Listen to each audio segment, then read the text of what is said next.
Okay, the meeting will now come to order. We'll begin with introduction of members and seating of alternates. We'll begin with town staff. Dawn? Dan? Dan Beret, Town Planner. Okay, no one else from the town, right?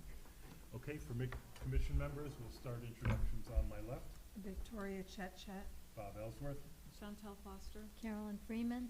Robert Taylor. Tom Bransfield.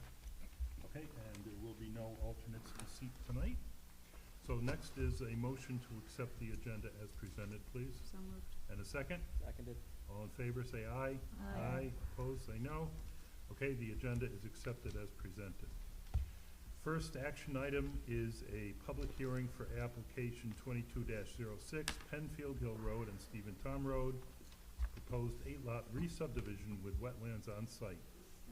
Application and property of Robert W. Olson, map 61, lot 14, zone RR. Now, this public hearing remains open from our prior meeting, and I believe we were looking for a kind of a review of a previous application that the commission had done a while back on a different subdivision. Yeah, Frank, do you mind if I just answer that and then, okay. The question came up about the Beaupre subdivision. It was a 5-lot subdivision on Penfield and Breezy Corners.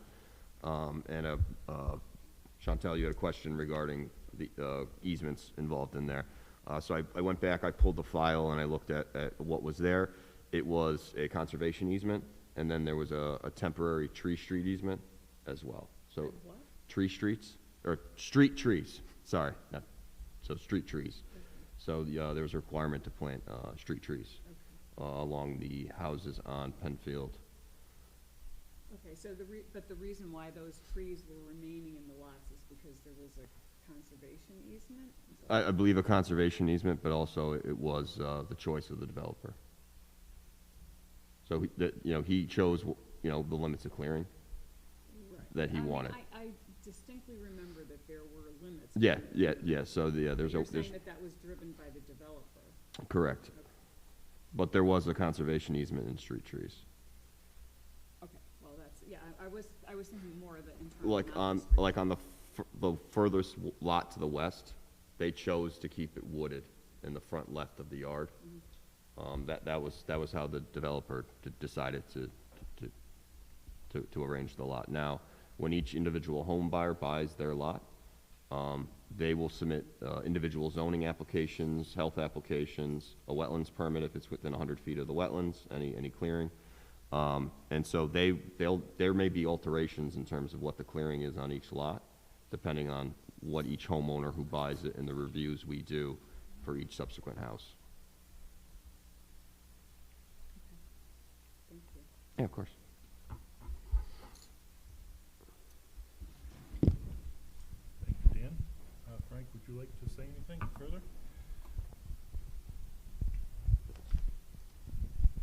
Yes, Mr. Chairman. For the record, Frank Magnotta, I'm the consulting engineer for the applicant, Robert Olson. Not to rehash any of the things that have been before the commission and been approved and revised per staff, but just a quick overview of the latest things that came in as a result of, prior to your last meeting, which involved the changes in the conservation easements, the agreement between the Middlesex Land Trust and the property owner to convey two pieces of land to the land trust, which basically protected all the wetland areas on the property, rather than what was originally proposed was a easement, was a conservation easement over those same properties. The owner basically agreed with the land trust that the wetlands would be better protected if the land trust owned them and became the stewards of those parcels of land. So that was shown to you in basically a colored up drawing. It has not been added to the official map of record yet. Was waiting to get the commission's basically a full acceptance of that. It was presented to the Conservation Commission. They accepted it almost verbatim with one minor change in the width of one of the easements. But essentially they passed that on as literally yes. They agreed with the whole thing. Is that this this No, one? that's the watershed map. It's an 11 by 17. Let me show you on here what that looks like. Thank you. Oh, it would be this one. This one. Yeah. It's this in reduced form in color. Yes, that's it.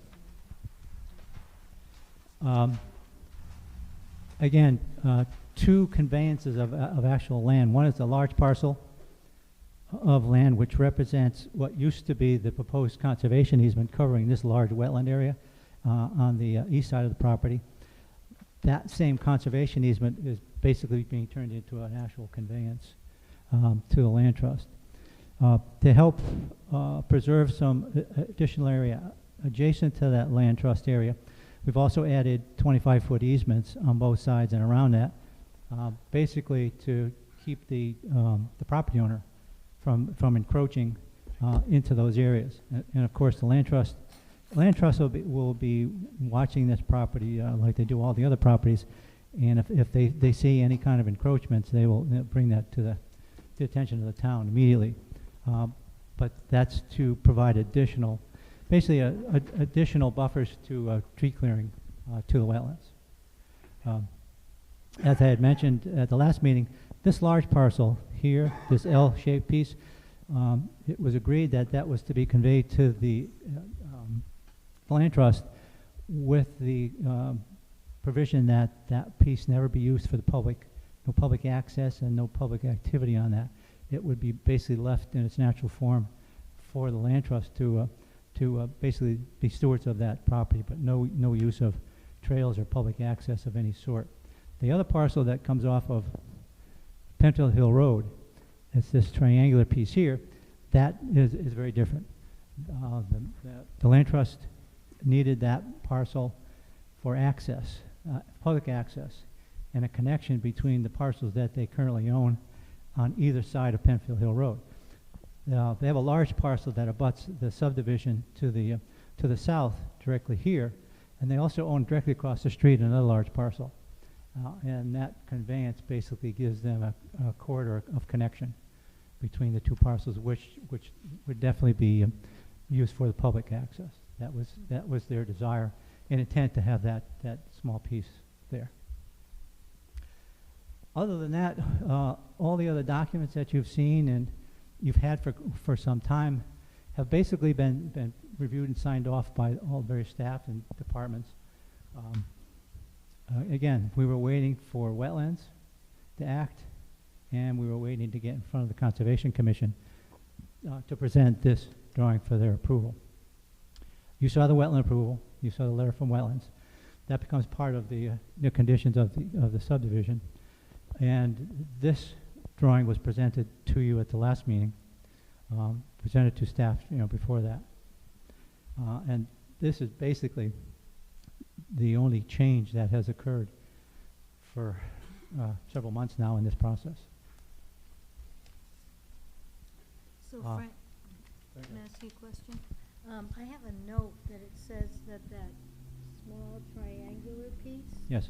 should be merged with the other land trust property? Is that Yes. Well, both of the parcels are have to be, because the statute says that we cannot subdivide land unless we're conveying it to an abutting property owner, and it's not can never be used as a building lot. It cannot be basically isolated, or without access to a road, and that's basically what's being done. How that's done, I'm not sure legally, but those two parcels will have to be connected to and combined with the abutting land trust property. So at some point, they all become one much larger piece. That's not a function of the subdivision of this process. It's a function that happens afterwards, because none of that can happen until the subdivision is approved. We go through the documentation, the easements, and all that stuff. Within that process, then those parcels will get conveyed.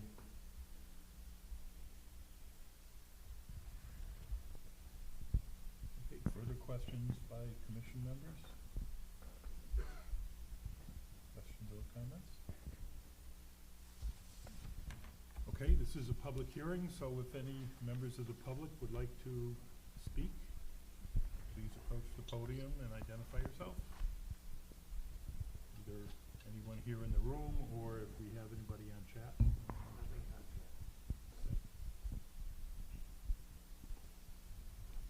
Okay, seeing no further action, I would make a motion then to close the public hearing for application 22-06. So moved. And a second, please? Seconded. All in favor, say aye. Aye. Opposed, say no. Okay, public hearing for application 22-06 closed. Excuse me. Any further discussion amongst commission members? I would like to see a pesticide, fertilizer, chemical restriction placed on the lots that abut the wetlands. If we get on Penfield Hill Road, especially considering how much water moves across the lots into the wetlands. Yeah, I think we talked about Yeah. that. I have a note that we Yeah, already, we did. we talked about it and said that we wanted that added. Is that on our, is it on the thing? Is it on the? I don't have it on the motion currently, no, No. but I can add that, and, let me just break out the site map. Of course, it's not in the law. So, would you like, let me take a peek at your map real quick. I just want to identify the lots and make sure that's what, the ones that you want. So Dan, is this the proper time to do that, or would it be when the lots are bought? I would put it in, so we wouldn't have the ability to put condition like that after the subdivision. If it's not on the master subdivision? Correct, yeah, I would do that now. So I'm assuming you're referring to lot 5, 6, 7, and And this is wetlands as well. lot 1. Right, so there's this one, 1, 2, 3, 4, 1, 6, 4, 5, 6, and 7. 1, 4, 5, 6, 7, and 8. Okay, so Victoria had pointed out me lot 1 in the southeast corner, lot 4, which abuts lot 1 to the east, lot 5, which abuts lot 4 to the east, lot 6, which abuts lot 5 to the north, and then 7 and 8 on the far eastern side. Does that make sense to everybody?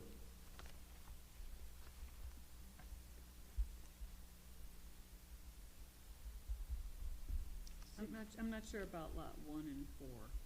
So lot 1 does have wetlands to the south, and 4 does have a small abutment on the upland review area, I would say. Well, lot 4 is more the conservation easement as proposed.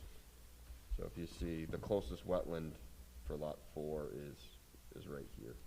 I was just looking at how the water was Yeah, flowing off. that's kind of what I was Yeah. looking at Okay, as well. okay. So, yeah, we can include lot 4 if that's what the board wants. So it's just a prohibition on pesticides usage and fertilizer? And fertilizer. Okay. Yeah.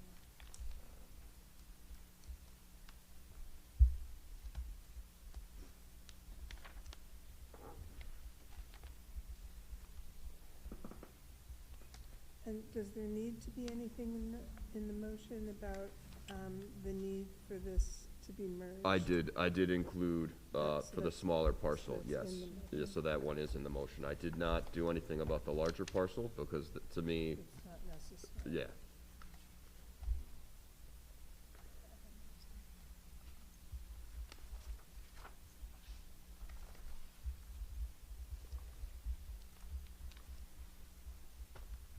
Okay. Oh, no, I wrote that in there. Okay, any other further discussion, questions or comments?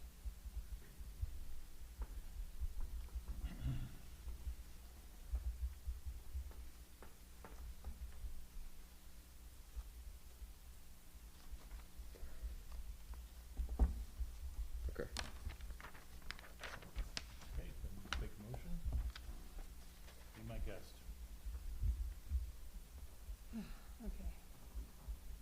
It's a long one. Motion to approve application 22-06, Penfield Hill Road and Stephen Tom Road. Proposed 8-lot re-subdivision with wetlands on site. Application and property of Robert W. Olson, map 61, lot 14, zone RR.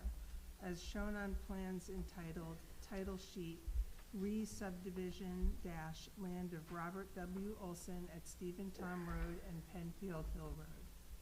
Sheet 1 entitled Property Boundary Survey dated 6/20/22 and revised to 10/28/22. Sheet 2 entitled Assessor Parcels 061-0014 dated 6/20/22 and revised to 11/4/22. Sheet 3 entitled Site Development and Erosion Sediment Control dated 6/20/22 and revised to 10/28/22. Sheet 4 entitled Site Development and Erosion and Sediment Control dated 6/20/22, RAND revised to 10/28/22. Sheet 5 entitled Site Development and Erosion Sediment Control dated 6/20/22, RAND revised to 10/28/22. Is that just a repeat of what I just said? Okay.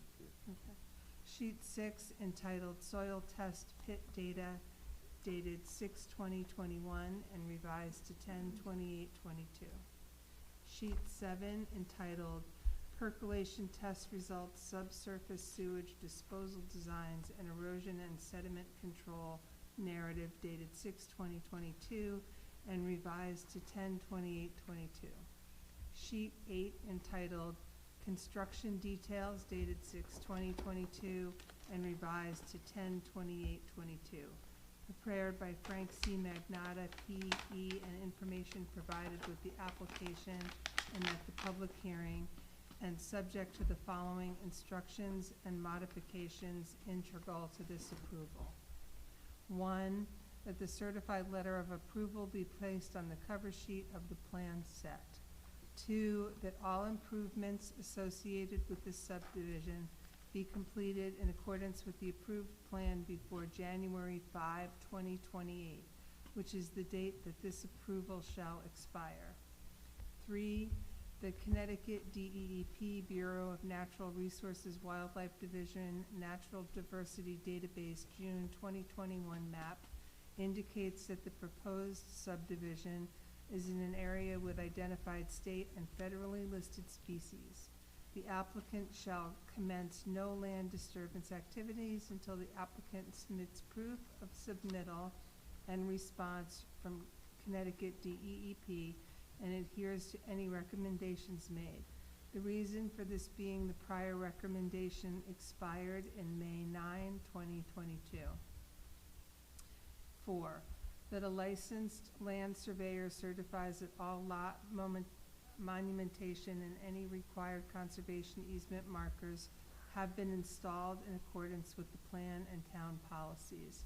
This certification must be received prior to any land disturbance activities occurring on any lot or the issuance of a zoning permit for development of any lot, whichever comes first. 5, that the transfer of land to the Middlesex Land Trust be completed and recorded? So they won't be able to complete the transfer until the subdivision goes through. That the transfer of land to the Middlesex Land Trust be completed, recorded on the land records Okay. prior to the filing of the Mylars. 6, that an erosion and sediment control bond be submitted prior to any land disturbance activities for improvements on each of the individual lots determined by the town engineer. 7, that an inspection by town staff of the sediment and erosion controls is required prior to any land disturbance activities. 8, that the Mylars be filed on the land records within 90 days of the end of the appeal period, and that 3 paper copies of the complete set of plans be submitted. 9, that prior to the endorsement of the Mylars, a digital file of the record subdivision be submitted to the town. 10, that the plan is subject to a final engineering review, and any changes from the town engineer must be adhered to. 11, driveways for lots 7 and 8 will be gravel and not paved per Inland Wetlands Commission approval. 12, any future paving for lots 7 and 8 will require Inland Wetland Commission approval. 13, as a condition of approval, the smaller open space piece on Penfield Hill Road will be merged into the abutting Middlesex Land Trust property. 14, that a site improvement performance bond be posted in an amount to be determined by the town engineer. 15, that as a condition, fertilizers and pesticides cannot be applied to lots 1, 4, 5, 6, 7, and 8. Reasons, that this proposal satisfies sections 3 and 4 of the subdivision regulations. May I have a second to the motion, please? Just one quick thing. Yep. I thought we said we weren't gonna include lot 4. Was I wrong on that? I think it was the way the drainage was.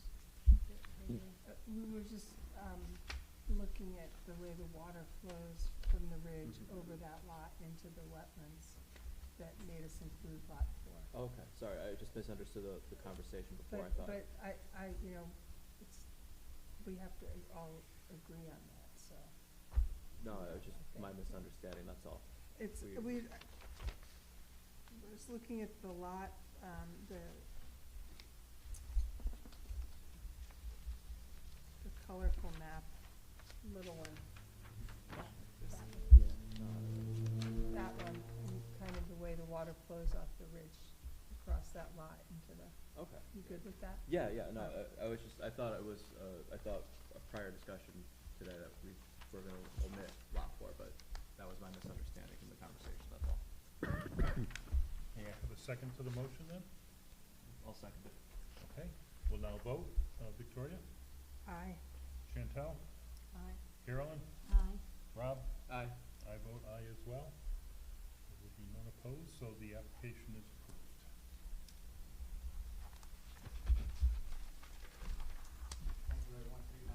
Thank you.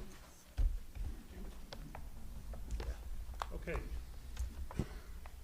Next action item is a public hearing for application 22-12, 378 Cox Road. Request for an 11-lot subdivision on a property containing wetlands. Application of Tom Briggs, property of Sinot Interest Properties LLC, map 78, lot 21, zone RR/forest neighborhood overlay zone. May I have a motion to open the public hearing, please? So, And a second? second. All in favor, say aye. Aye. Opposed, say no. Okay, the public hearing for application 22-12 is now open. Would someone like to speak on behalf of this application?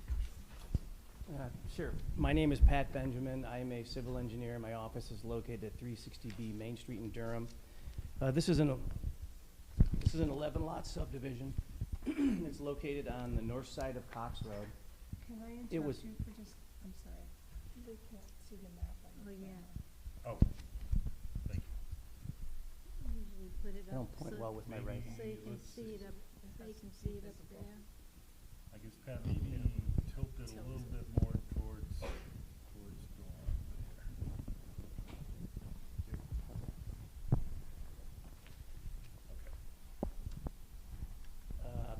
So I represent Tom Briggs.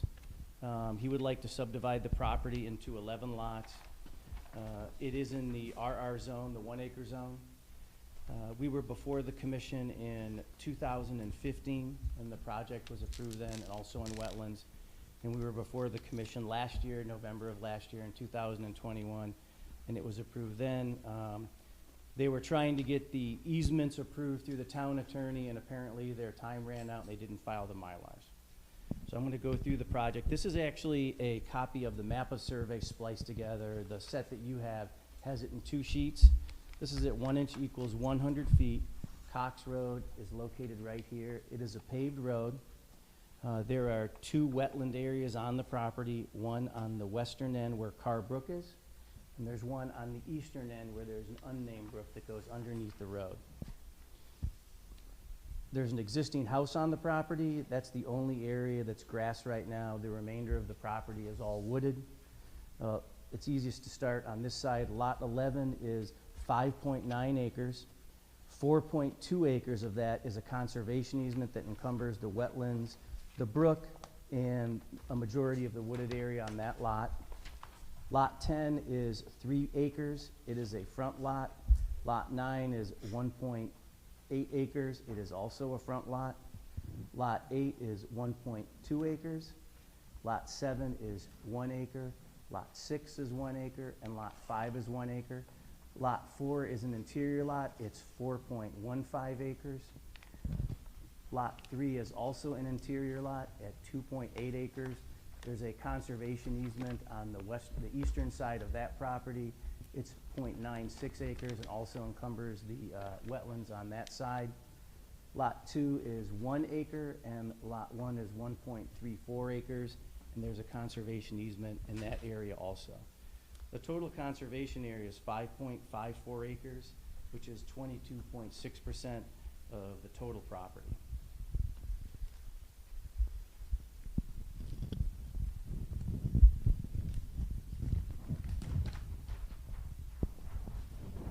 I'm going to start on the western side of the property, which is where the existing house is, and just go over the site development plans.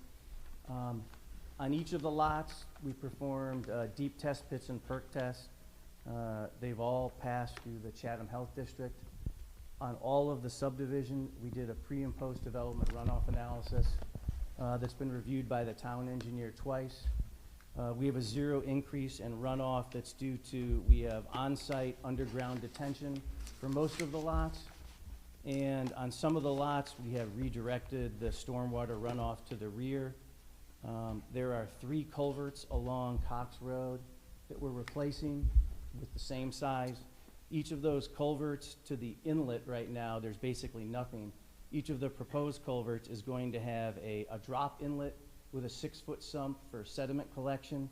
And each of the inlets to those culverts has a detention area, which is essentially a biofilter. It's about 30 feet by 40 feet, and they're 6 feet deep. And they have an easement around them for the town to maintain. So we have a 0 increase in runoff. We've also shown the limits of clearing on all of the lots.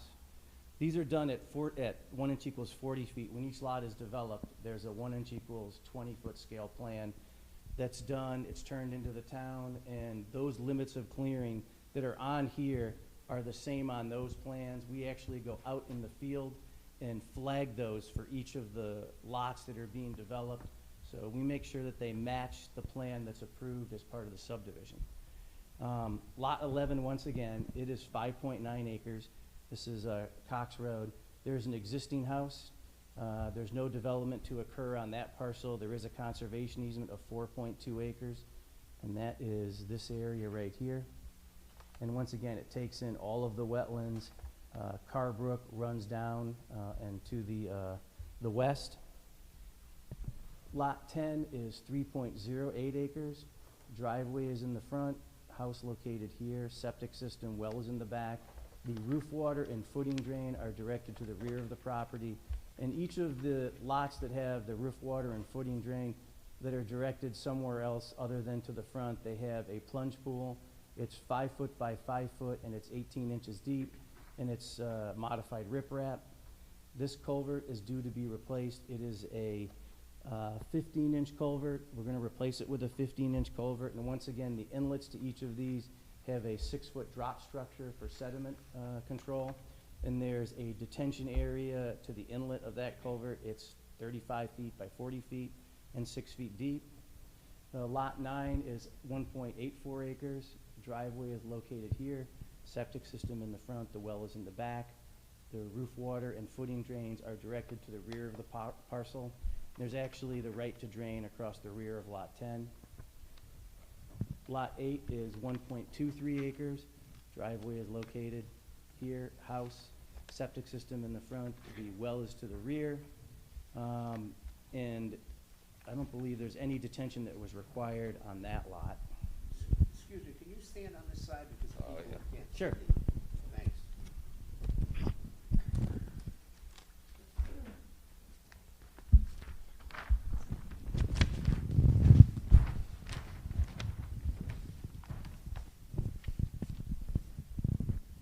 start over here on lot 1 then, make sure you guys can see this. Lot 1 is 1.34 acres. Driveway is located here to the house. Septic system is in the front, well is located in the back. The footing drain and roof water are directed to the east, also with a plunge pool. Lot 2 is 1.0 acres. The house is located here. It has its own driveway, well is in the back, septic system is in the front.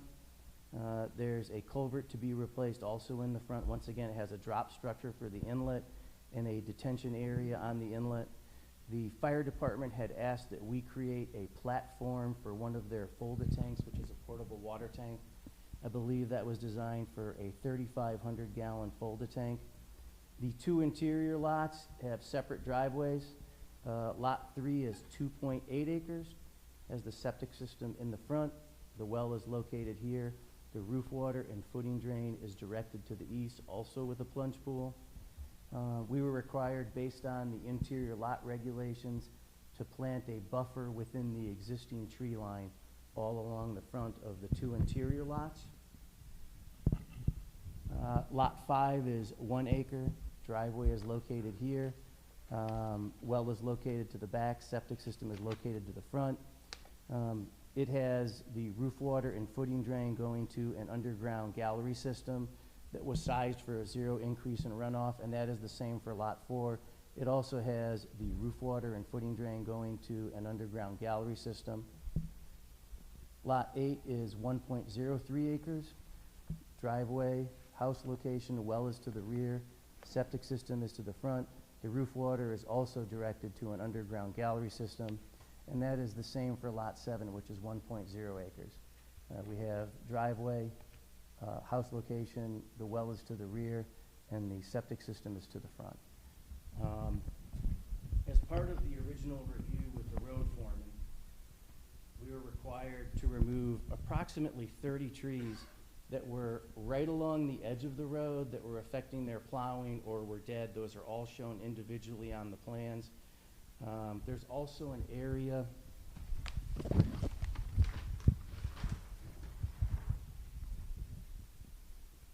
there's an area on Lot 10 and Lot 11 right through here where the ledge comes down and it goes right to the edge of the road. So we were required to create an 8-foot snow shelf in that area. We have to remove the ledge, bring it back, and remove the trees so that they have a place to plow their snow. That is also shown on the plans. We did receive wetlands approval. We received health approval 3 times. We revised the plans last year and in 2015 for the town engineer, and I know he's signed off on those. And that's pretty much it. I'd be glad to answer any of your questions. Yes. You said there was a drainage easement from which lot to which lot? Did you say 9 to 10 or 9 Yeah, over so 10? when we were working with the town engineer to try to redirect drainage, not towards the road on some of the lots, what we did was any lot that we could get the footing drain and the roof water to go to the rear, we brought it in that direction. On Lot 9, when we bring it to the rear, it'll actually drain across the rear of Lot 10, so we gave it a right to drain. And then it drains across Lot 10 and into the wetlands into Lot 11. into Yeah, the more than likely it conservation would never easement. get there because the soils are really well drained, so it probably But wouldn't get all the way over there. That's the direction of the flow. Yes.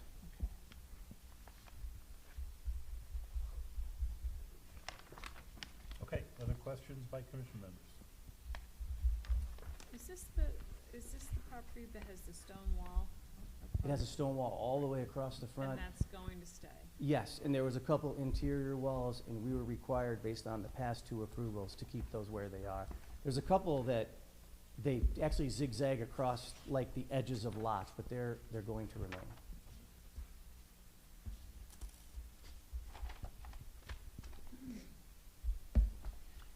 Okay, this is a public hearing, so if any member of the public would like to speak, please make your wishes known. Either here in the room or on chat. Nothing on chat. Anyone in the room? members, last chance. Okay, may I have a motion to close the public hearing for application 22-12? And a second? Second. All in favor, say aye. Aye. Opposed, say no.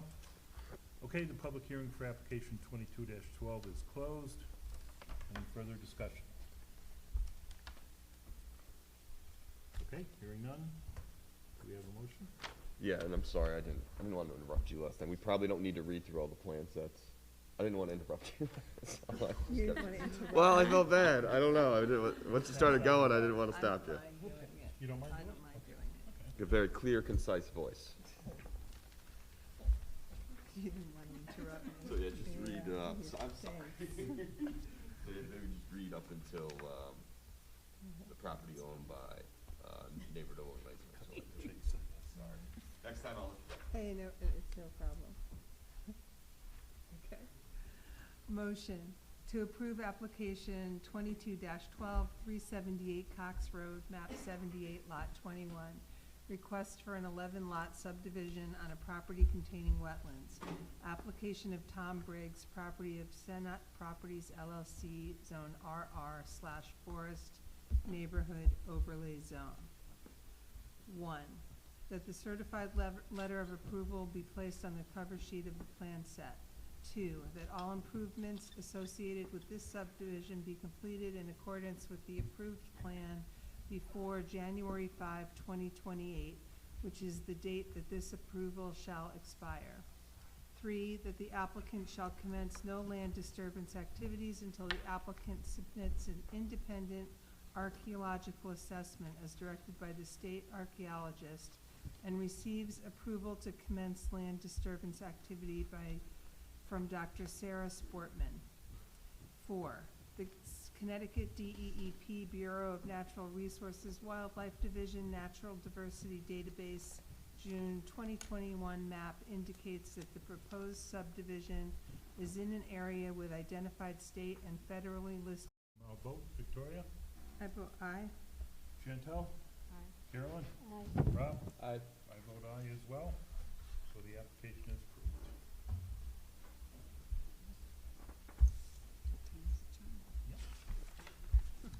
Okay, next action item is a public hearing for application 22-15. 1401 Main Street, proposed two-lot re-subdivision. Application of Rosanna Singer and property of 662. Oh, crap, that's wrong. Sorry, I revised that. Okay, back up.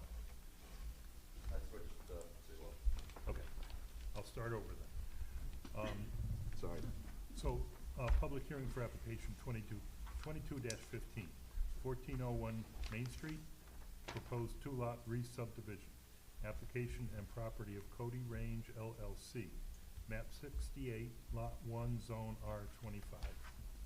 May I have a motion to open the public hearing, please? So moved. And a second? Second. All in favor, say aye. Aye. Opposed, say no. Okay, public hearing for application 22-15 is open. Would someone like to speak on behalf?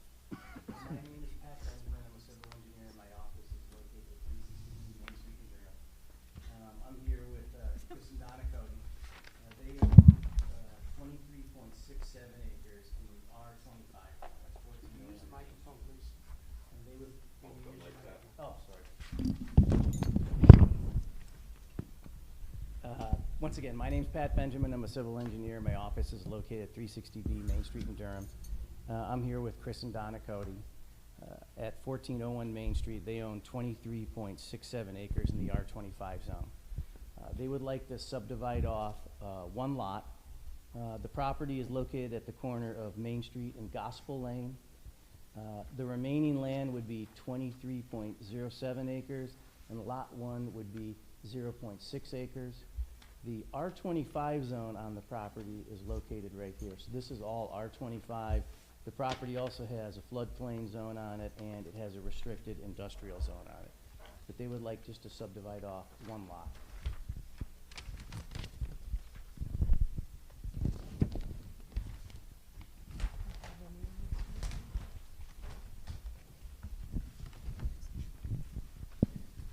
This is a copy of the site plan. It's at 1 inch equals 40 feet. There's city water in Gospel Lane. There is on-site septic. The boundary of the property, the house would be located right here. There would be a water service to the existing water main.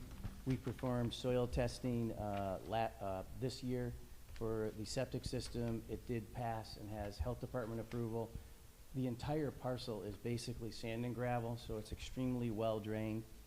Driveway would actually use an existing curb cut and would go to the back of the building. There's silt fence around all the disturbed areas. It is, even though it's in the R25 zone, it is in a FEMA floodplain. You are allowed to develop in a FEMA floodplain as long as you meet their regulations. The elevation for the floodplain in this zone is 25, so the finished floor of the house has to be at least a foot and a half higher.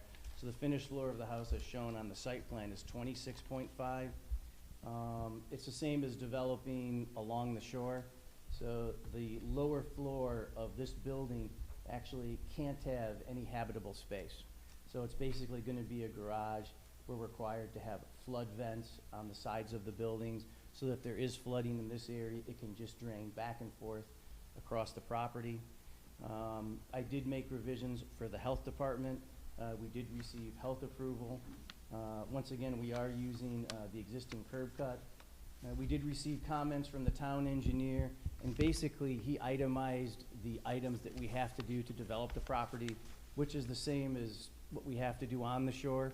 He only made one recommendation, that the driveway have a 6-inch high elevation, approximately 10 feet off the road, so water isn't draining straight down. He wants us to go up and then down into the property, which is your requirement anyway for any new driveway. There already is a driveway here, but we can do that also. It has sight lines in either direction of over 750 feet, which is required for the speeds on Gospel Lane. And that's pretty much it. I'd be glad to answer any of your questions. Can you just go over again what that structure would look like? It's Sure. a slab. Sure. It's So just- when you develop on the shore in a floodplain, you build a slab. Yeah. Usually you have a 9-foot pilings that are on the corners, and you can encase that area. You have to have flood vents, which are metal vents that are about that wide and about that high. Each one is required for 200 square feet of area within the structure, so you can have 6 or 8 of those. And then you just have the house on top of it. So that lower area, you can put siding on, you can, do anything you want to it, but it has to be able to drain back and forth. They were thinking about building so you'd have that 8-foot area where you drive around to the back, and then they'd have the house on top of it. And they were thinking of a 1-story house. So it looks like a house that you would see on the shore, basically. It looks like a 2-story house. That lower area, even though it's 8 feet high, you can do anything to it. You can put siding on it, you can put false windows on it, you can do anything to it, but it has to have flood vents. And it can't be habitable, and all of your utilities have to be 8 feet above. So usually we have them put it on the back of the house on either a ledge on the back. Some people just elevate it with some type of platform. Elevate the utilities. All the utilities have to be above flood stage. And it would be right next door to that big farm, that big blue. It's right next door to that right, house, that big correct? blue house. Which is below flood stage. Right, well, obviously. Yeah. Yeah. I know I worked in this area 30 years. I didn't drive by that field in 1996 when we had major flooding. I don't know if I've seen flooding in that area. I have seen it in the middle of the field. Oh, in When the river in comes up, but- 1984, that was all. 1984, yes. That was Yeah, all all of in Connecticut Florida. was. That was like a 300-year storm. There were fish jumping on I- Gospel Lane. I believe it. We haven't, I know that it has to be referred to the Conservation Commission, so that hasn't been done yet. Okay. Further questions by commission members or comments? Okay, this is a public hearing, so if any member of the public would like to speak, please make, yes, if you would, please approach the podium and identify. Dave, Just- you gotta go up to the podium. Yeah. Approach the podium and identify yourself, please. And Dave, just address your questions to the chair, and then we'll relay them Dave back. Murphy, 40 Carousel Drive. Couple questions. This is gonna be a house, single-family home, and not a business, correct? Yeah, it's in a residential zone, so it would have to fall into whatever use was allowed in that, the Okay, 'cause R25 I zone. was, again, maybe misrumors, but I'm hearing there's gonna be a VIP place for people to hit golf balls and all this other stuff, so I just wanna misspell that rumor. Second of all, I was just wondering where, I'm not as familiar with the land parcel, where does this entrance come in relation to Carousel Drive's entrance? It's down the road, right? Pat, could you address that, please? Yeah, you gotta come back up to the mic, Pat.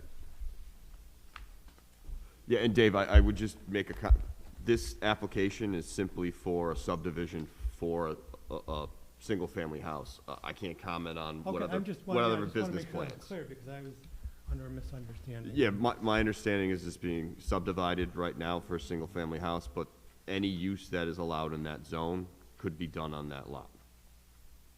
Okay. I'm not aware of any other use Okay. that they're planning to do on that lot, but that is up to the property owner. Okay, because, I mean, any other use would then become a traffic issue, which I'm more concerned with. Right, and so if, say, they wanted to do something like that here, they would have to come back to this commission and make an application to do that. A single-family house would just be an administrative permit, but something like a outdoor recreation facility, I believe, is something that would be required to come back to the commission. Okay. Okay. So where is this in relation to the Carousel Drive entrance? I believe Carousel Drive is 300 feet to the north. 300 feet to the north. Okay. Isn't a road across the street lower than 200 feet of the edge. Yeah, I'm not picturing. Thanks, that's all I have. Thank you. Any other questions by members of the public, either here in the room or on chat? Nothing in the chat. Okay, thank you. Seeing no one else in the room, I guess we will leave this public hearing open so that the Conservation Commission can, it's Conservation Commission, right, Dan, that needs to review this further? Yeah, that's correct. Originally, the applicants were potentially going to gift this to a family member, which would preclude them from having to go to conservation. But their plans have potentially changed, so they're going to go through that process. So this public hearing then will remain open? That's correct. I have a motion to continue whenever you're ready. Yep, I think we're ready. We didn't see any other members of the public. Here, we'll give this one to Chantal. Oh, I don't know if I can do this. So long. Motion to continue application 22-15, 1401 Main Street, proposed two-lot re-subdivision application and property of Cody Range LLC, map 68, lot 1, zone R25. May I have a second to the motion, please? Seconded. All in favor, say aye. Aye. Any opposed, say no. Okay, the motion is approved to continue this public hearing until our next meeting. Okay. That's it for public hearings tonight. We'll now move on to our regular meeting. And the first item is to receive in applications. So the first and only one is application 22-16, 662 Portland Cobalt Road. Proposed food truck hosted by Core and Restore Yoga and Spa. Application of Rosanna Singer and property of 662 PCMI LLC, map 22, lot 2, zone B2. And Bob, the applicant is not available. It's just a site plan, but the applicant's not available at the next meeting, so this will open up sometime in February. Okay. Thank you. Okay, then we'll move on to old business. And the first item is update to our zoning regulations for cannabis. So I know, Dan, you sent out let's see, some wording for the proposed regulations, correct? Yes, that is correct. So basically, the last item on the list, in terms of what I needed to do was, what I did was I mirrored the locational requirement that we had talked about after the alcohol locational requirement, and I just simply inserted, you know, cannabis as the product and kept it to retail sales and dispensing, and then put the distance in that we talked about that would exclude the area that, that you were concerned about. Now, I did talk about this with Attorney Olson again. Now, out of all of the ways we talked about it, this was the best, well, this was her preferred way of doing this. And we can go through with updating the regs like this. There is a slight flaw in this, potentially is, so you're charged with public health, safety, welfare, you know, taxes. Alcohol in Portland's instance is a 1,500-foot buffer area. We're going 4 miles. There's a potential that if an applicant or somebody who wanted to come to town could potentially challenge our regulation based on its reasonableness. You know, what is the justification for health, safety, you know, welfare, for a 4-mile exclusion? I know what the intent is, but I just wanted to make you aware. So she was okay with us moving forward with this, but it could potentially face a court challenge later on down the line. And it's not something that's necessarily foolproof. The only other comments I would make is, you know, I know, so right now I've had the 2 use tables between business and industrial laid out kind of as we have spoken about, with excluding the B3 zone from any of these uses, allowing them by special permit in the other zones. I know there was a little debate as to whether this was the route we wanted to go. I'm not sure if you guys are satisfied with this. The only thing I could maybe speak to is just with the current cultivation facility, there is an odor associated with that. So, you know, maybe that's just something to consider for cultivation in these zones, you know, and how they may impact neighboring properties. So, one comment, I know that we would have cultivators that would be within that range of the dispensary that we approved. The question is that would their business model, since they're cultivating it and then selling their product to, No. so that wouldn't fall under this? That is not that. So that would be more wholesale, I would say, Okay. and I would not consider that retail or dispensary use as laid out in our definitions. Unless you're seeing something I missed. No, That was not the intent. The intent was simply, and I believe that was what your desire was to simply exclude any new retail and dispensaries other than one in town since the law had changed. So I felt that, my understanding was you were comfortable if another cultivator came in to the area. Yeah, would it make sense then just to add in, like something along the lines of like for consumer use when talking about these products? So, you know. I could add in maybe something about direct sales, so dispensary or retail direct sales to consumers, something like that. Yeah, I can add just that. there's no confusion or somebody has to now go look at a definition to see if, you know, a certain term falls into like wholesaler or whatnot for, you know, the Direct sales. cultivator. So just clarifying that it's for retail. Well, I could do something about the dresser, but if you wanted a delivery business, right, you could still open it in these areas, but the way the delivery business is run is they go to the store and they get it there. They don't keep the product on site. But again, that's certainly something to, if you don't want, we can try, we could exclude that from certain zones. But most of the delivery businesses, they don't, it would just be like an office area and they don't store the They don't have products. the stuff. Yeah, that's my understanding. It'd be more like an Uber Eats of, Right.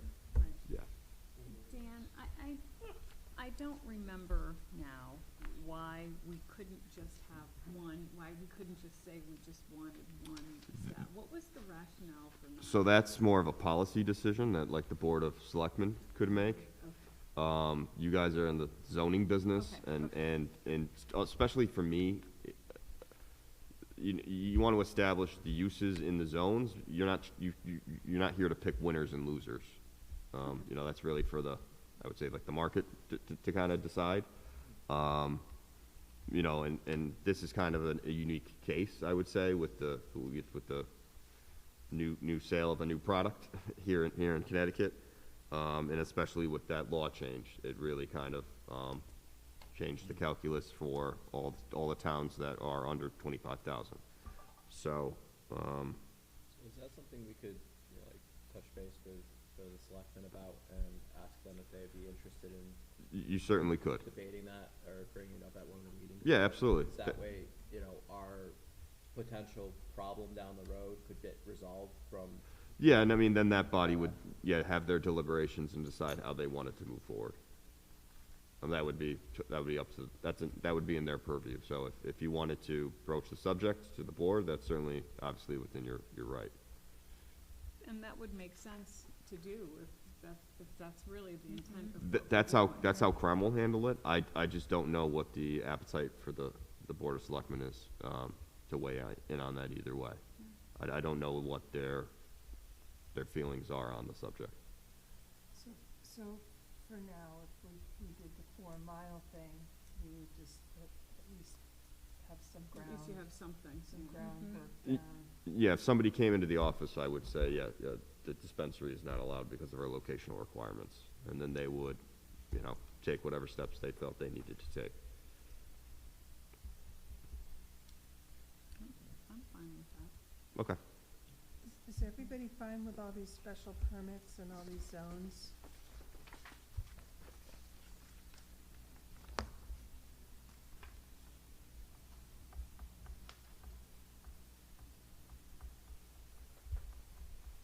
yeah. Yeah. I think the way the statutes read, they require express approval from the zoning board, so they would have to come to us, and so requiring a special permit would mean they would have to bring it in front of us, so it just kind of, backs up what's already been codified in the state law. So, Are you saying with the zones themselves, Victoria, Yeah, or with the zones themselves, like, I agree with the no and B3, and then everything else is by special permit, and I'm just wondering if everyone thinks that all of those special permits should be special permit and not no anywhere. I'm just wondering what everybody else is kind of thinking, because I might be the outlier a little bit.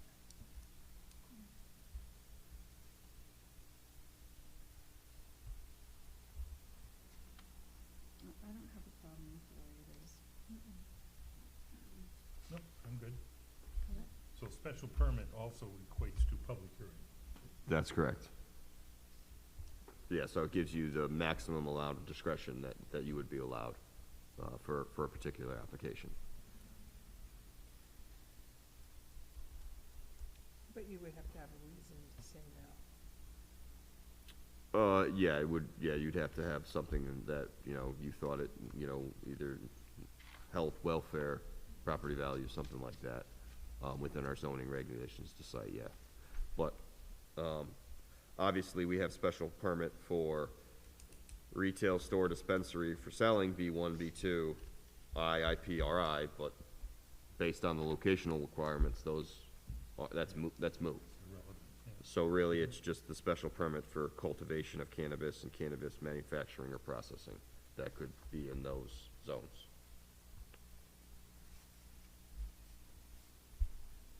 do we want to, include,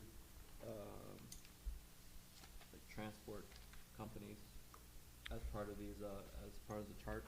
So I was considering that part of the processing, I guess.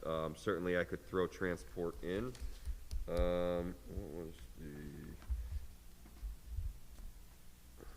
but also, if you're just running a delivery service, I could fit you under another category that wasn't marijuana related. especially if they don't have any marijuana-related products on site and they're not cultivating. Personally, I don't see a reason why a delivery service couldn't be in any business zone, simply because it's an office, they're gonna have an office there, and then they're gonna have vehicles. The only thing I could think of would be that I'm not sure about the state law and what their requirements are to become a licensed transporter. They might also have the same requirements of needing the zoning approval or affirmative approval from the town. Yeah, so I would just throw them under another use at this point. So, but they might be required to have that, like, you know, the meeting of the vote type of deal. Oh, well, yeah, so they would either go for a site plan approval, if they needed to, or a special permit, depending on the zone.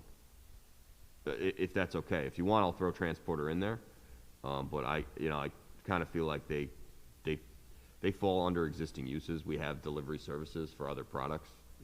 And I feel like that, while they are delivering a new product that people aren't used to, I don't see the difference between, like my family's office supply delivery business and if somebody's family owned a marijuana. I mean, granted, we have warehousing. I don't believe they have warehousing based on how this is set up. So it would. The only thing that would differentiate would be how they handle the money. Right, yeah, and that's, I don't Cash only, so- believe that's that's not a zoning concern. So I could put transporter in there, but my recommendation would just be to leave that as a use that would fall under existing regulations. Okay, I'm confused now. You're talking about putting it in the chart under here? That's what Rob had brought up. But, I mean, but we do have transporter under a definition, so, I mean, we do talk about it, but then we never really talk about it. Right, because I feel like that use is already in our charts. Do we even need that there? The definition? Yeah. Yeah, these are all the definitions from the state. Okay. I would keep all those in there, just in case. I think it's better to have more No, definitions that's than less. Yeah, Again, could if you you, put transporter, like in this chart, say, considered under, I could put transporter, if you want to have that by special permit or site plan approval, that's certainly, or, well, something or I could just, do. could you No, say that refer it's it to part of another- transporter of, in some other, you know how you just said, if somebody did come to you, if somebody, oh, I could add a sentence to delivery service and transporter that, it falls under, it falls okay. under, falls All under right. that, and Okay, not sure. under this, Sure. the chart. sure. I think Yeah. Yeah, anything that would make someone have less questions when reading it, and, yeah, that's potentially, I mean, most people, when they come to town and they want to do something, they usually call and have a discussion as to whether the use is appropriate in a particular zone. That's usually a discussion we go through, but I think that's a good suggestion, because it'll help. I kind of understand what your intent is and where we're coming from, but, for whoever, whoever succeeds me or succeeds, 2 or 3 people down the line, the more clarity, the better. So I certainly will try to address that for you.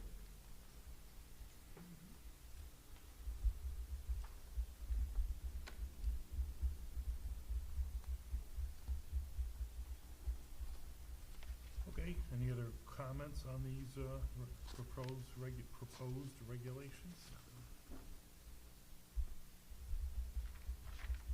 So what's the next step here, Dan? So what I can do is I can finalize these regulations, and then we would schedule a public hearing for the February 2nd meeting.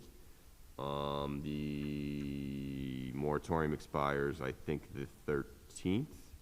So, yeah, if we had a public hearing and we voted on the 2nd, we would have those regs in place about in time for the expiration of the moratorium, so it should be fairly seamless. Does that work for the board? Okay, so that's what I'll plan. I'll make these corrections, and then we will publish a public legal notice for the February 2nd meeting.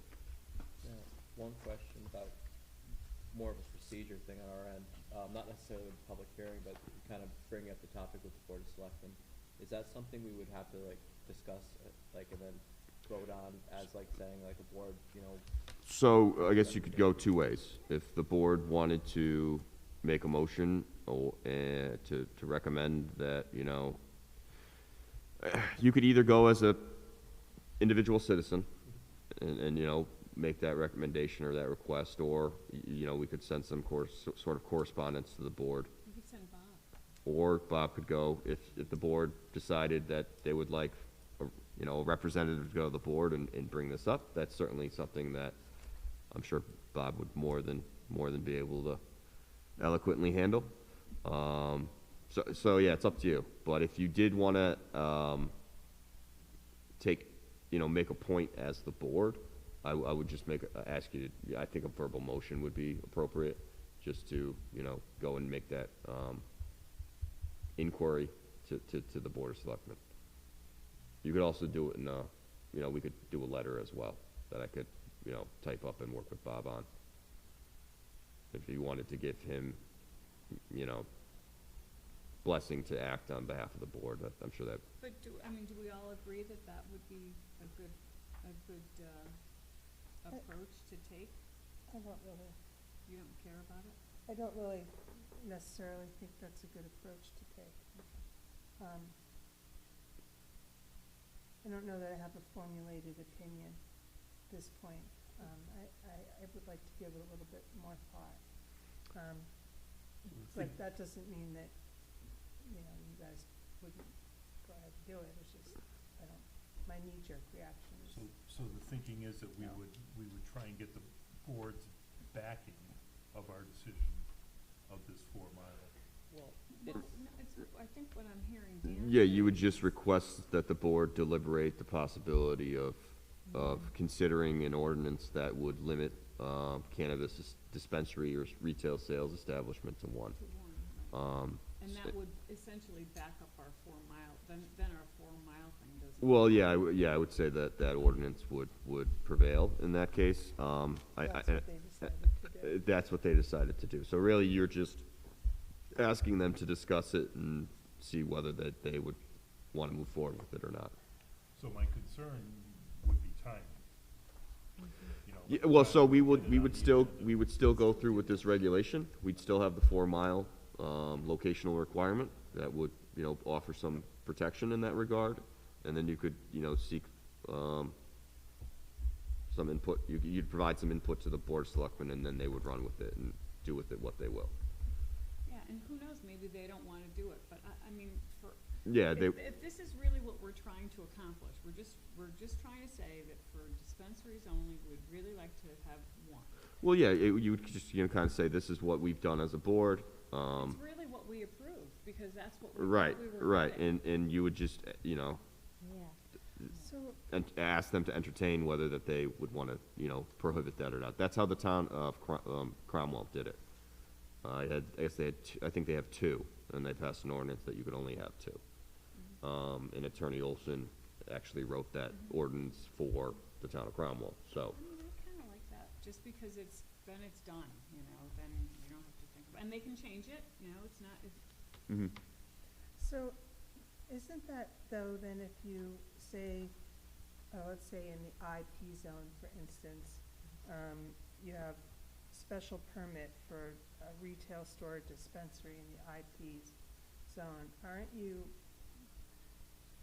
you're saying 2 different things. It's the same thing that we do with alcohol currently. It's no different than alcohol except the distance involved. Except, you know, alcohol, if you're a grocery store or a restaurant, they have an exemption. But if you wanted to open a package store on Main Street, like if Mullilly's left, or if Mullilly's Conference Center wasn't there, you wanted to open a package store, you'd come in, the use is allowed there.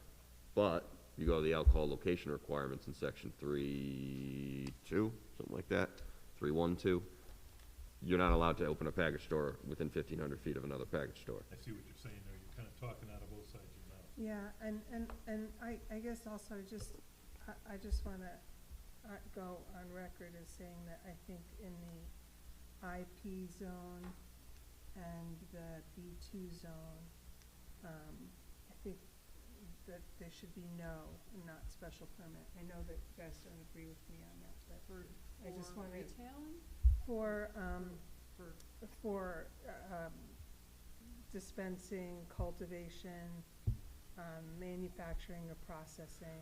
So you'd like Um, B2 and I- IP to mirror B3? I would. Okay.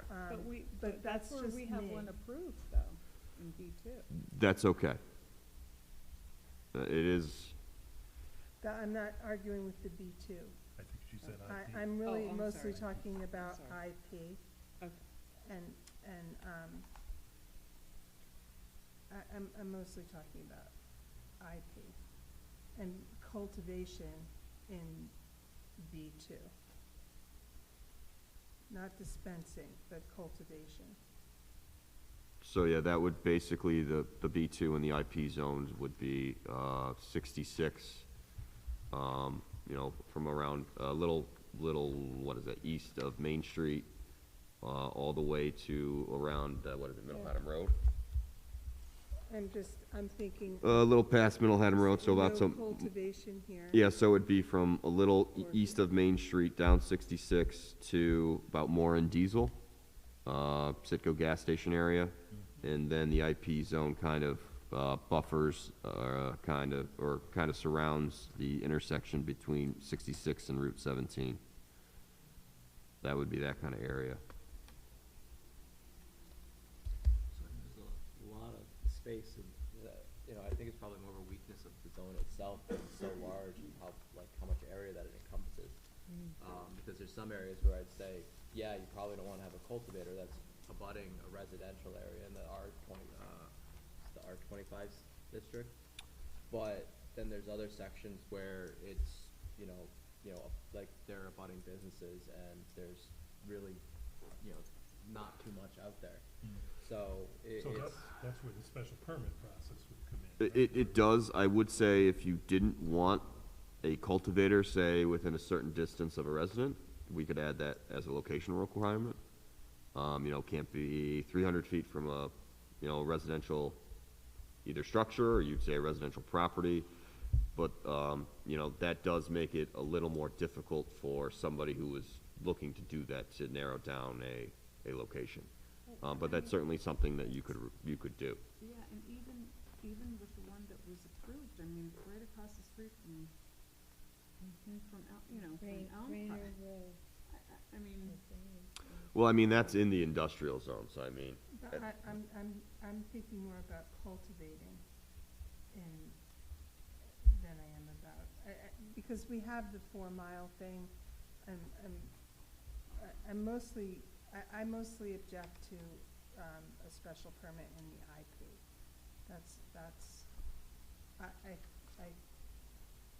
For cultivation. For cultivation. in But the IP. in the IP. Mhm. Which Which is is kind of like where, downtown. which is, No, it's over here, right here. yeah. So, I mean, I don't even really see what that's, I mean, I don't know. it's just, there Doesn't are a look lot like of, there's a lot of homes in there. I think that's, isn't there like a whole, on both sides of 66? I mean, there's that whole neighborhood, William Street Extension, and then up Ames Hollow, and then across 66 behind where, Sand Hill Road. Sand Hill Road. Like, that's, I mean, really, it's all mostly farmland now, right? Right. And I'm not trying to convince you guys, I just want to be on record as saying that I would rather see that be a no, because I don't. I think that's an easy place to kind of Because of the stink number of, up your neighbors. because of the Hmm? residential. I mean, it's residential, and, there are a lot of homes there, there's some businesses there too, but there's a lot of farmland and the potential for, I think there's a lot of potential there too.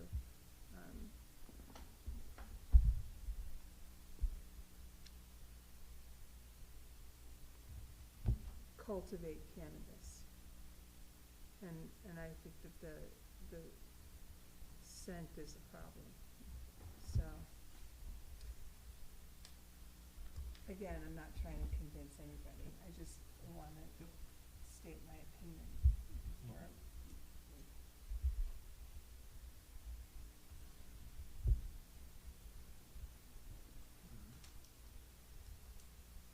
And it's okay to have dissenting opinions on the commission, fine?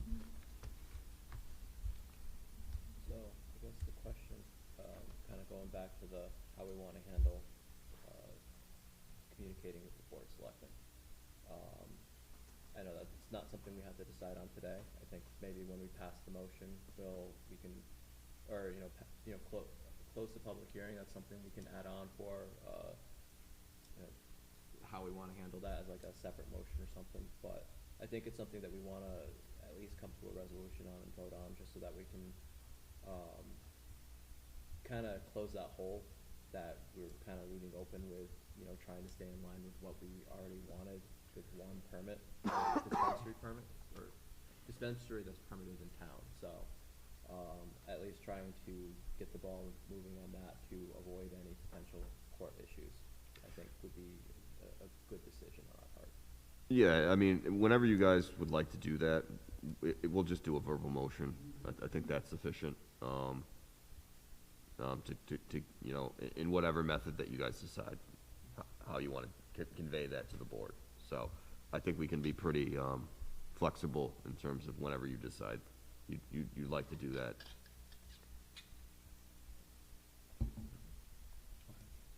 Let's continue discussion next meeting. Is that okay? Well, I mean, do we really, on that issue, are you okay with that? Yeah. Pursuing that with the BOS, are you okay? yeah, with- I'm okay with the way I'm okay with this. No, I'm talking about them, with the ordinance and the one retail establishment, asking the Board of Selectmen to say that they will limit the retail establishments to one, just the way we thought it was gonna be when it first came out. Yeah, I'm okay.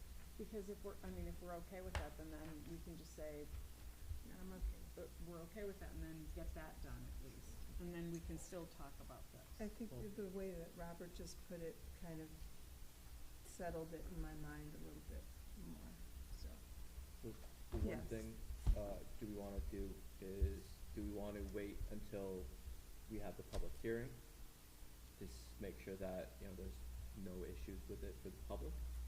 And then submit, like, if we pass it or close the public hearing and then submit, whatever we want to the Board of Selectmen? Or do we want to do it that ahead of time? And, wait, or not wait, yeah.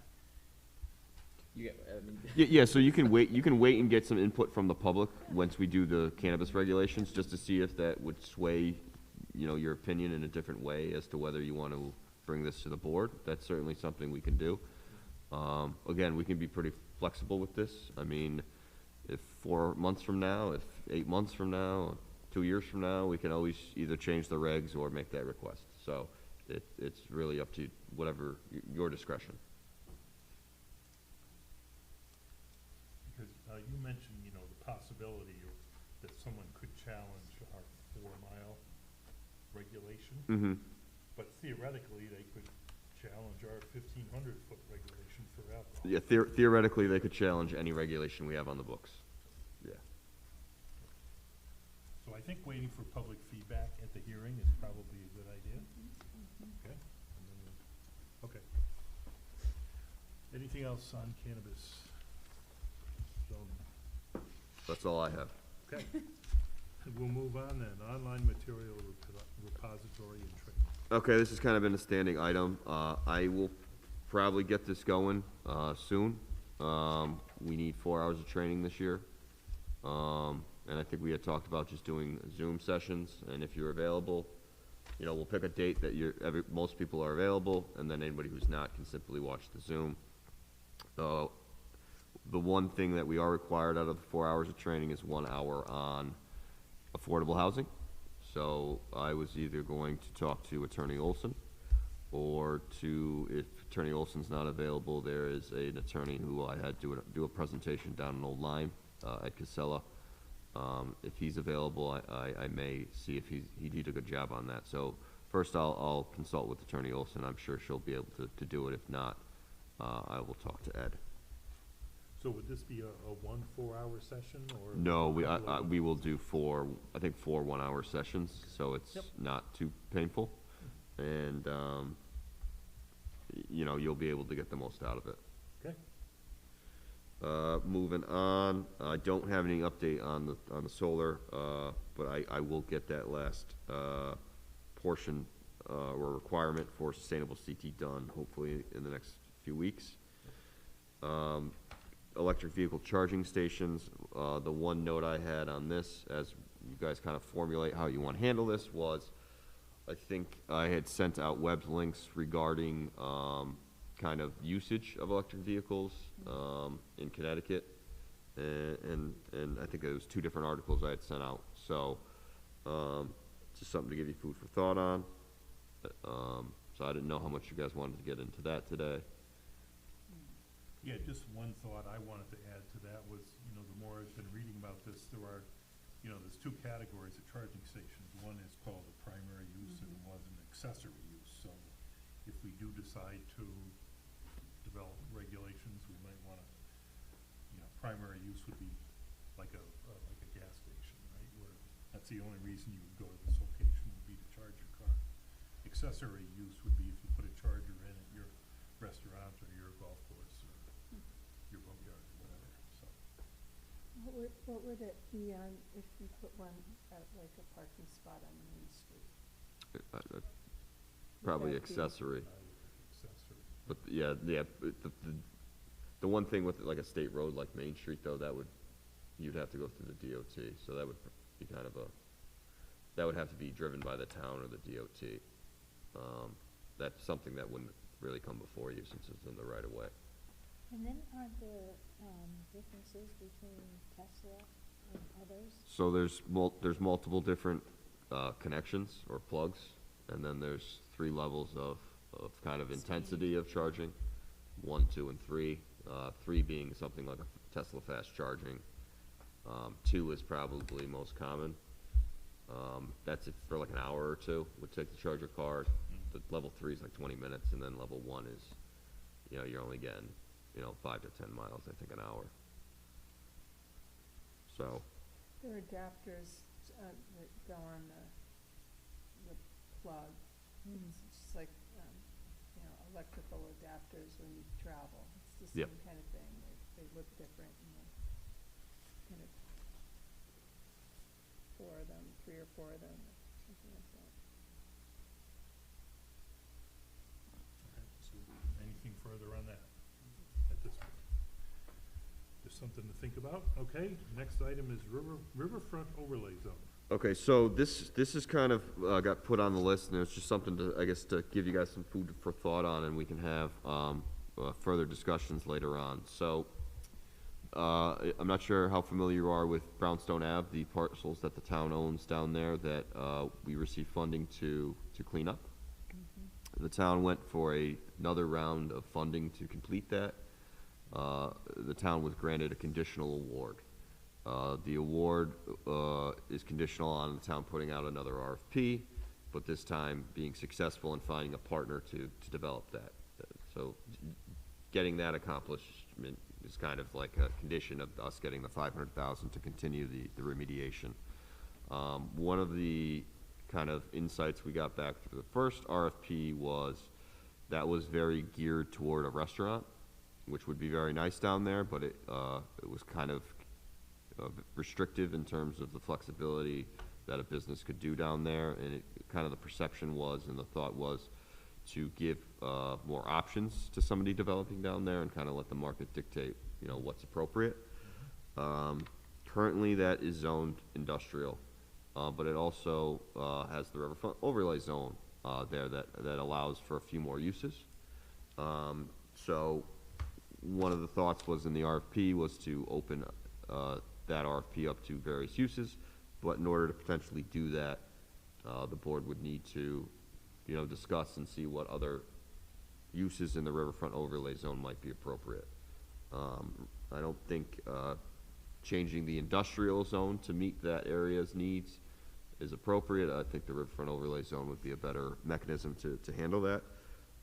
So it's just something I think, as the town moves along and we start to consider that RFP, that's something that, you guys should be cognizant of and involved in. And if you kind of look at what's there at the riverfront overlay zone, what other business or commercial options you might think are appropriate for that area. That's kind of the genesis, of, the Brownstone Park. That camping aspect is from the riverfront overlay zone. Was there some kind of a, poll taken? Isn't there? So, There was some- so there was a committee, and the committee had decided tried to focus on a restaurant. But we, Wasn't there like there was a, something that was like, what would you like to see here? Yes. And I don't remember where I saw it, Well, there was a whole It was- committee Yeah. that was working on that. and sent out a questionnaire, or was Uh, it posted online, or?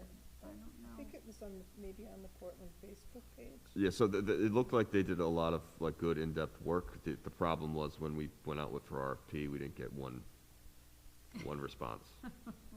So that's where we're kind of saying, all right, we need to broaden the scope of what is potentially And the allowable. RFP was for developing a restaurant at that location? Correct. So there were, my recollection is that there were a lot of suggestions and options on this kind of questionnaire, and I think that it was maybe on the Portland Facebook page, I'll look, and so that might be Resurrect some of broader those, yeah. for discussion and, inspiration as to what some other ideas might be for inclusion in there. Yeah, and it's certainly something that, we could keep on the agenda and the public can come weigh in on if you'd like to hear some of their opinions. So, and you're just talking about expanding the uses on Yes. 7.2? Yeah, that riverfront overlay zone, adding some uses you might think are appropriate that would, kind of broaden the scope of what a business could operate. Because one of the concerns is, you're building on those parcels in the floodplain. Building a restaurant is already very income intensive in the front end. And to build a restaurant to meet flood requirements as well, it may just be too large of an upfront investment for somebody to necessarily make. At that restaurant down in Middletown. Well, I will say, I'm a resident of Middletown, that is owned by the city of Middletown, and that we pay flood insurance, quite a bit of flood insurance for that restaurant. I did a repetitive loss study, that's in the northern 8 towns, that building, uses the most amount of flood insurance out of the 8 northern towns in Middlesex County, so, it's, that, you wouldn't be able to build a building like that. Whatever's built is gonna be raised up on pilings. Yeah, Um, just like what they were talking Yeah, about. for that house, so, So, but this already does say, other uses deemed by the commission to be water dependent and appropriate for the area. right, I would try to add maybe a little more specificity into that, so that we could include that in the RFP. Just to give any potential, yeah, just think about it, chew on it, I don't know if you wanna say retail's allowed there. Cause, retail's not allowed in the underlying industrial zone, or, I don't know, it's just something for food for thought to kinda chew on, and then, as we move forward, cause the town's gonna put out another RFP, that's something that, When are they doing that? I'm not certain yet, but it would probably, I think, be in the spring or summer, just because it's $500,000 that would be very useful to, furthering the capping of that site. But with the conditional nature of the reward we got, it requires us to find a willing partner. So I would suggest looking around at what other towns have done with their waterfronts, keeping in mind it is somewhat of a limited space compared to, what some towns have for a river or ocean. But it also may benefit other parcels as well. And it's right next to, or right across the street from, Yep, the exploration part, yep. Park, you know, so, So you've got the quarry view and you've got the recreation. I wonder if, some kind of boating, some kind of actual use of the water, yeah. Mhm. I was thinking more like marina. like a Yeah. marina or something, maybe the guys that just bought Yankee, let me see, Oh, bird on. hey, Bird on, maybe they would be interested in, Yeah, and it also could be, you know, Something. you add a couple, little more uses, and then they may, you know, decide, oh, we could maybe do all of these things there. You know, rather than just a restaurant, okay, well, you know what I mean? yeah, like It would just give some more flexibility to hopefully, you know, entice somebody to come to town and work with the town to develop that. Food for thought. Right, that's, yeah, and we can get, just like the electrical, maybe once we get, through the, cannabis regulations, we can dive into Oh, these yeah. two things a little more in depth. Yeah, we want the blue ore, Carolyn. We want The the marina and the ore. blue ore. Let me get on the phone.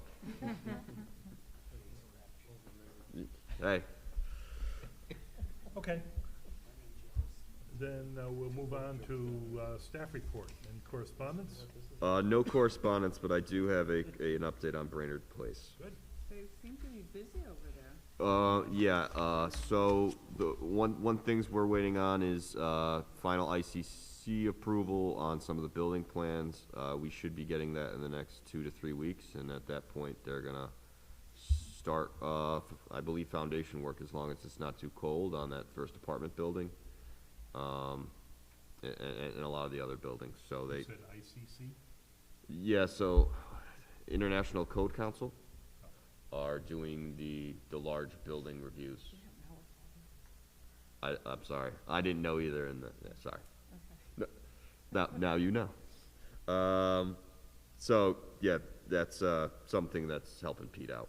The main, thing I wanted to share with you is the pine trees to the front left of the Brainerd House. I believe 1 or 2 of them came down in a storm. And it's gonna potentially, require the removal, I think, of all the pine trees right there. There won't be any trees left. So, but, Steve Sullivan has already said that they're gonna come up with, an appropriate replacement for landscaping and tree planting there. And so I'll work with them administratively on that. It was really outside their control. I'm partly assuming that those trees have never experienced wind loads like Oh, that. what happens when you Yeah, remove all the yeah, stuff? so, well, unfortunate, nobody wanted that happen. I mean, and it also only increases their costs. Understood. Yeah, so, yeah, it's unfortunate. Understood, but still a bummer. Yeah, so, but I wanted to make sure you guys were aware of that. Thank you for telling us. But that's pretty much it. They should, hopefully by the end of the month, you know, really be digging a big hole in the ground. And we'll be taking in quite large building fees, for these structures. I think, the first one's like it's like $200,000 or something like that, so hopefully the site will be humming soon and we'll see some good progress. That's all I got. Okay, thank you. Okay, next item is public comment, so the commission will now hear any brief comments from the public at this time, either here in the room or anyone on chat. Nothing in chat. Nothing in chat, anyone in the room? Okay, seeing none, next item is approval of minutes from December 15th. So present at that meeting were myself, Victoria, Chantel, Carolyn, and Tom. I have a comment or Okay. a question. Yep, If you go to page, it says 204 on it, it's page 10, I guess, of the minutes. okay. If you look at the last motion, I thought that was supposed to be a condition on the following motion. I didn't remember having a So motion. this is referring. It says Carolyn Freeman moved, seconded by Tom Bransfield for the 12 arborvitae spaced 10 feet apart. Oh, so you're missing that as a A number? condition, It it should, just I should be think a it should be condition. 28. Yeah, and the next- well, so the numbers got screwed up, but, yeah, I do have, that is, yeah, I think that's a appropriate catch, so I can work with Dawn on adding that in there. So I think it should come off of there and Okay. Yeah, we, Be a go condition. under the. yeah, we can make that correction. See what condition that condition is. Yep. Yep. So we're gonna wait to approve these then? You could approve them with that change. Any other comments on these minutes from the 15th? Okay, then may I have a motion to approve the amended minutes from December 15th? So moved. And a second, please?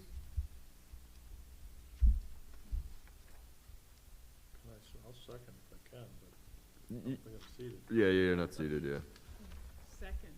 Okay, thank you. All in And favor, say second, 'cause aye. I didn't amend it. Opposed, say Yeah. no. Okay, Vote, I'm not seated. the minutes are approved then, may I have a motion to adjourn? So moved. Second? Seconded. All in favor, say aye. Aye. Aye.